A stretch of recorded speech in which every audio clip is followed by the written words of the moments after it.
했는데요.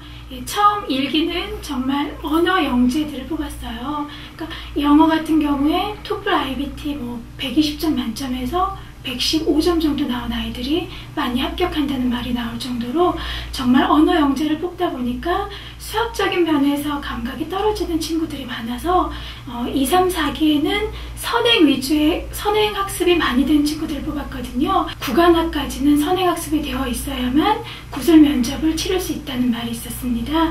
그래서 대개 아이들이 학원을 다니면서 심화보다는 선행학습 위주로 공부를 했습니다.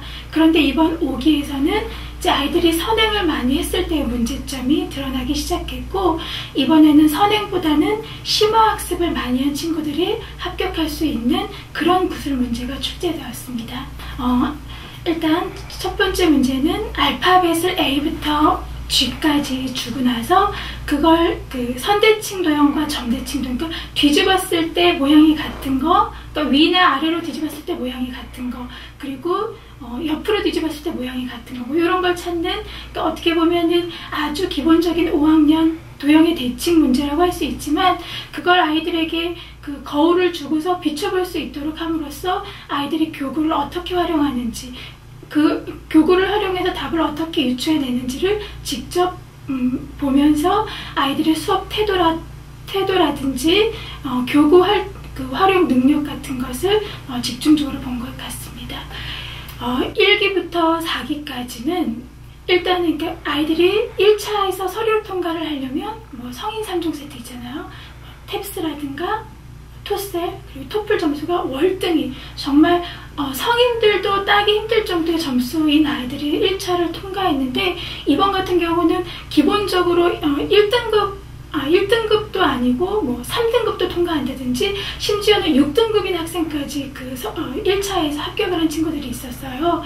그걸로 봐서는 아이들이 지금까지 만들어진 아이들보다는 앞으로 가능성이, 잠재력이 많은 친구들을 뽑은 것 같습니다. 왜냐하면 학교는 이게 공교육의 문제점이라고도 할 수 있는데, 정말 다양한 학생들이 한 반에 거의 40명가량이 있습니다.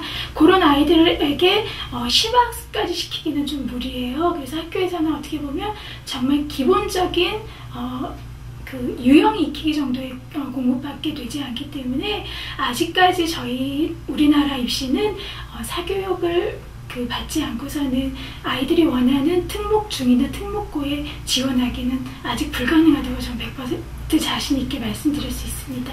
그러니까 일단 청심은 전원 기숙사 생활을 해야 하기 때문에 일단 그러니까 이번 5기부터는 매주 한 번씩 아이들이 집에 올 수 있다고 해요. 그런데 지난 4기 학생들까지는 보통 한 2주에 한 번씩 집에 오게 되면은 아이들이 사교육 없이 혼자 스스로 공부를 해야 되는 거예요. 그렇기 때문에 들어가기 전에 이미 구간학습, 그러니까 선행학습을 많이 뽑고 가자, 이런 위주였는데, 지금 같은 경우는 이제 아이들이 일주일에 한 번씩 나올 수 있기 때문에 나와서 역시 사교육을 받게 되는 겁니다.